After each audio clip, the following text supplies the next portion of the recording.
en la campaña de las municipales es el asunto de la defensa de los derechos de los homosexuales, de las lesbianas, de la gente transgénero. Ayer hubo una manifestación en defensa de la diversidad sexual, manifestación que fue reprimida a base de policía política y arrestos. Lo que pasa es que era en Cuba. Y como era en Cuba, entonces, en fin, bueno, ha habido, yo la verdad es que lo he buscado y no he encontrado declaraciones ni de gente de Podemos, sobre todo los líderes, y por supuesto Alberto Garzón, tan defensor de la dictadura castrista. Willy Toledo no ha dejado su carrera número 26 para hablar de esto. Mira que son provocadores. ¿No ha abandonado la Universidad de Coimbra para hablar de esto? La verdad es que a Willy Toledo tampoco le sigo mucho, pero... fallo, Ya, sí. Es una pena. Pero sí que he querido hablar con un colectivo que se desmarca bastante de lo que se suele ocurrir en estos casos. Antes hemos hablado de la asociación con el coordinador de asuntos internacionales de la Federación Española, Federación Estatal LGTB. Y ha dicho que era una vergüenza lo que había pasado en Cuba, pero que a la hora de condenar que esto no debía ser ni de izquierdas ni de derechas, que debía ser una cosa que no tuviera color. Lo que pasa es que hemos escuchado a Toni Cantó, a Rosa Díez, a la gente del Partido Popular, a Germán Terç, que ha escrito en Twitter, y Germán hablaba de... Ya veréis como no hay ninguna asociación LGTB. Yo no generalizo en este asunto porque conozco lo que hacen en Colegas. Y Guillermo Rodríguez es el portavoz de Colegas, que sobre lo que le pasa en Cuba a los homosexuales y lo que no hacen en España algunos políticos nos decía esto. Lo que sucedió en Cuba es la continuación de lo que ha pasado desde que llegó la revolución a Cuba. O sea, si queremos entender lo que pasó ayer, tenemos que hacer un pequeño vistazo a la historia de la homosexualidad en ese país. Desde el fusilamiento de los homosexuales durante la revolución, con el Che Guevara a la cabeza por considerarlo que no eran los hombres imagen de la revolución, a las UMAP, que eran los campos de concentración en los que se encerraba a los homosexuales, los sidarios, que eran cárceles en las que se recluía a los enfermos de VIH, la guerra que se hizo en Cuba contra Estados Unidos, enviando después a los enfermos de VIH como una especie de arma. O sea, desde la existencia del castrismo siempre ha habido homofobia contra los homosexuales y siempre han sido perseguidos. En los últimos años el castrismo ha querido lavarse la cara y ha utilizado el CNSEX, creado por la sobrina de Fidel Castro, que es la hija de Raúl Castro. Lo ha querido utilizar pues como para dar la imagen de defensa de los derechos humanos, pero Cuba no deja de ser un régimen represor y cada vez que haya una manifestación que ellos no controlen la van a reprimir, incluida la homosexualidad, porque siempre han estado en su contra. ¿Qué le parece, Guillermo, que aquí líderes, por ejemplo, de la izquierda como Iglesias o Garzón, que critican en otros lugares lo que ocurre con la LGTB-fobia, no lo hagan cuando se trata de Cuba? Nunca lo han hecho. Ellos sienten una afinidad política y jamás se ha hecho. Nuestra organización, la Confederación Española Colegas, ya en el año 2008 realizó el primer congreso de la homosexualidad en Cuba sobre la persecución y las atrocidades que se había cometido en el régimen castrista contra los homosexuales, y toda una gran parte de la izquierda se nos echa encima. Tienen idealizado, la izquierda de Europa tiene idealizado el régimen cubano, y ninguna atrocidad que haga el régimen cubano la van a ver mal, siempre la van a defender, entre comillas. ¿Y qué le parece, por ejemplo, también que, ya que estamos hablando por ejemplo, de la izquierda, de Iglesias, trabaje para una televisión iraní cuando es un régimen que asesina y lapida a los homosexuales? Pues lo mismo, la Confederación Española Colegas, ya en el año 2010 fue la primera organización en Europa que realizó un congreso sobre la homosexualidad en el mundo musulmán, y realizamos varias campañas, manifestaciones delante de la Embajada de Irán. Siempre hemos sido una organización que ha criticado muy duramente lo que sucede en Irán, y incluso nos manifestamos delante de la San Pablo CEU cuando invitaron al ministro de Exteriores iraní, algo que nunca entendimos, y Pablo Iglesias pues no va a criticar aquello que le da de comer, desde luego. Tomás. No nos la pidan, los cuelgan de una grúa, La lapidación está reservada para las mujeres, es más fina. Bueno, lo de la homosexualidad en Cuba se ha denunciado durante mucho tiempo. Durante mucho tiempo ha sido terrible. En general, todos los regímenes comunistas son homófobos, siempre. Bueno, ha habido matanzas en Cuba de una manera tremenda. Voy a aportar, si os parece, una experiencia personal. En el año 85 yo trabajaba en Televisión Española, en la segunda cadena hacía un programa, yo era uno de los guionistas de Cultura con José Miguel Ullán, que era el director, ya fallecido, que era grandísimo escritor y un personaje extraordinario. Bien.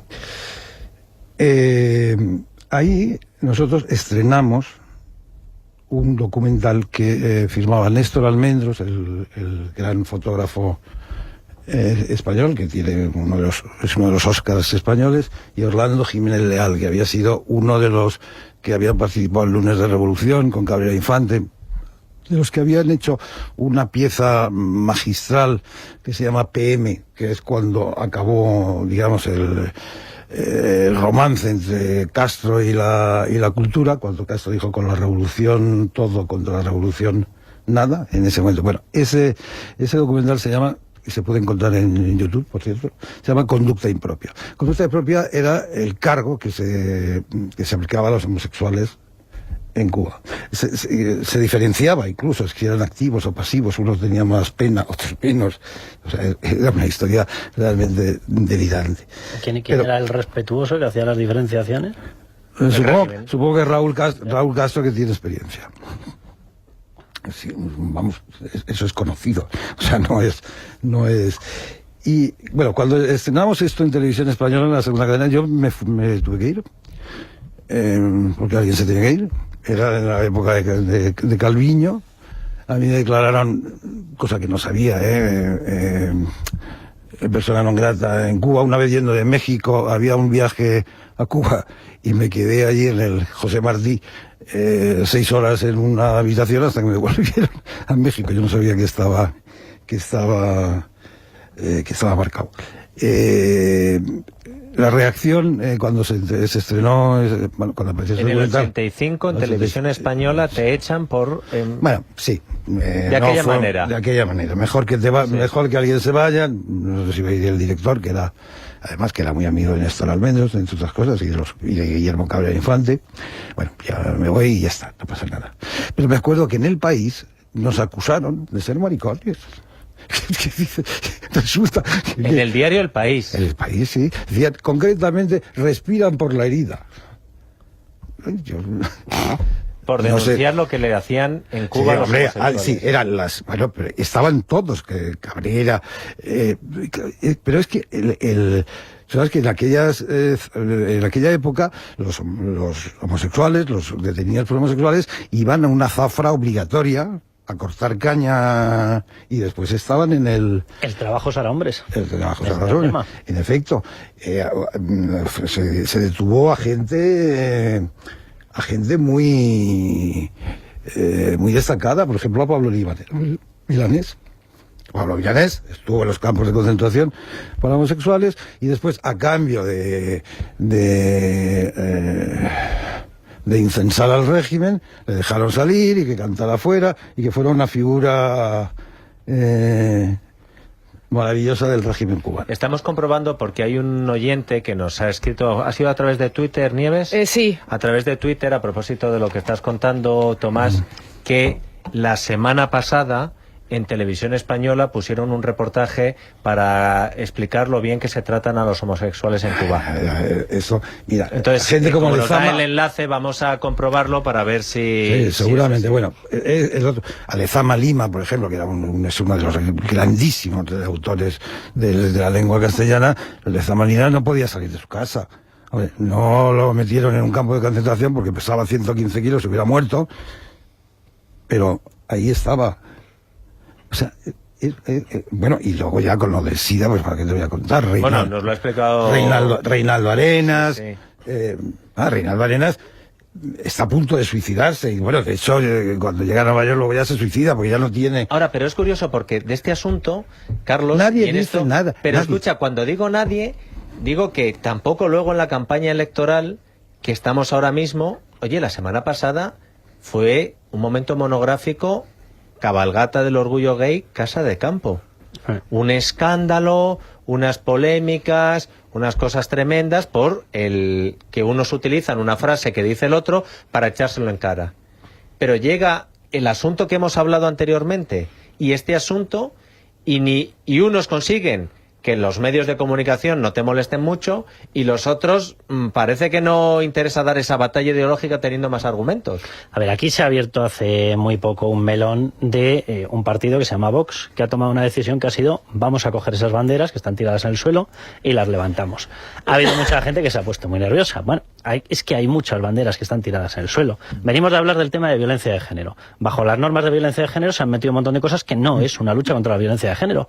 Es una especie de utilización electoralista para tener contentos a X colectivos de voto, de una primacía de sus intereses, que no son derechos de sus intereses, frente a derechos que sí son derechos del padre y de los niños. Es la creación, y en esto estamos exactamente en lo mismo. Es decir, es de nuevo una utilización de unas normas para hacer cosas que no son lo que dice la norma. Es el estatus de víctima. En el momento en que la izquierda no tiene proletarios que echarse... Busca otras luchas de clases. Necesita crear víctimas del sistema.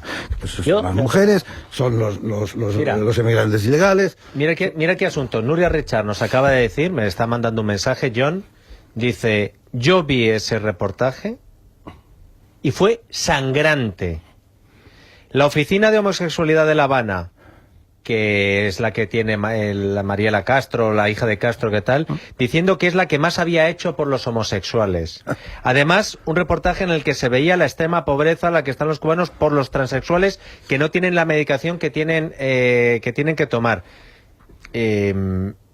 Oye, ¿y este asunto? ¿Y por qué no vamos a entrar en ese debate? Parece, John, que yo es como si los otros partidos estuvieran, como lo ves en un jugador de fútbol, más activo. Pasa una, venga, pues le atizo al otro. Y los otros están más a la defensiva, más a no, es que no podemos decir, cuando de estos temas se estaba hablando la semana pasada, pero se estaba hablando para lanzárselos a la cabeza a los otros tres partidos del centro derecha.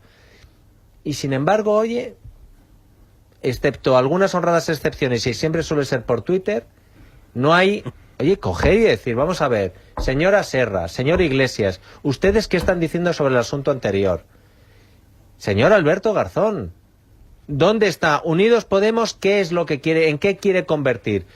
Porque claro, también es verdad que las asociaciones más importantes de los asuntos que hemos tratado no te van a hacer ellos la campaña. Pero ahí tienes una confederación del colectivo de lesbianas y gays, colegas, exigiendo a Pablo Iglesias y Alberto Garzón. Aparte que, oye, a colegas hay que darle las gracias porque ha roto un melón. Siempre se ha intentado desde hace mucho tiempo monopolizar la causa de la defensa de los derechos de los homosexuales, que evidentemente que durante muchísimo tiempo han estado pisoteados. O sea, vamos a dejarnos de tonterías y de historias. Sí. ¿Se les ha oprimido? Mucho. ¿Se les ha negado X presencia? Sí. ¿Se les ha tal? Sí. ¿En estos momentos la cosa está cambiando? Sí, también. ¿En estos momentos hay un intento de monopolizar esa causa? Sí, también. Pero para que la gente tenga claro, por ejemplo, mi pensamiento con respecto a este tipo de cosas, yo lo he dicho 800 veces, con lo cual cero problema en repetirlo. O sea, yo, desde mi punto de vista de liberal, es que ni tan siquiera entiendo el planteamiento ese de hay que respetar su derecho. Es que yo no tengo ni que plantearme si respeto la libertad sexual de nadie. Es suya, punto. Que hagan lo que les dé la gana. Ni del homosexual, ni del transgénero, que hagan lo que les dé la gana. Es que ni tan siquiera tenemos derecho ni a plantearnos voy a tener respeto o no. Tú no tienes derecho ni a plantearte si tienes respeto o no. Es suyo, punto. Es su ámbito de privacidad. Se acabó la historia. A partir de ahí, ¿qué ha hecho la izquierda? Ha metido por debajo de leyes que dicen que eran en defensa de los colectivos LGTB unas normas de adoctrinamiento en las escuelas de, por ejemplo, mis hijos. Entonces, exactamente con la misma defensa de libertad y derechos que yo defiendo sus libertades y sus derechos, defiendo mis libertades y mis derechos y las de mis hijos. Entonces, a mis hijos no entra ninguna asociación a decirles con 10 años, con 11 años, con 12 años, cómo se tienen que comportar en su sexualidad. Ni estos, ni los otros, ni la Asociación de Machotes Unidos, ni la Asociación de Homosexuales Unidos. No entra nadie porque la tutela de mis hijos es mía. Claro. Y ahí vuelvo a lo que decía Tomás hace un momentín. Es que los padres y las madres también tenemos derechos. Los padres también tenemos derechos. Los niños también tienen derechos. Y tienen derecho, por ejemplo, a que la educación la reciban de sus padres, que son padres y madres, que son los que evidentemente no van a intentar politizarles, porque les queremos demasiado como para hacer lo que sí hacen los partidos políticos y las organizaciones que quieren recibir un maná público para seguir subsistiendo. Entonces, lo que no puede ocurrir es un sistema de adoctrinamiento. ¿Se ha metido por debajo de esas normas? Por supuesto. ¿Se tiene que quitar? Sí. Y voy a lo que tú estabas diciendo. ¿Por qué es muy posible que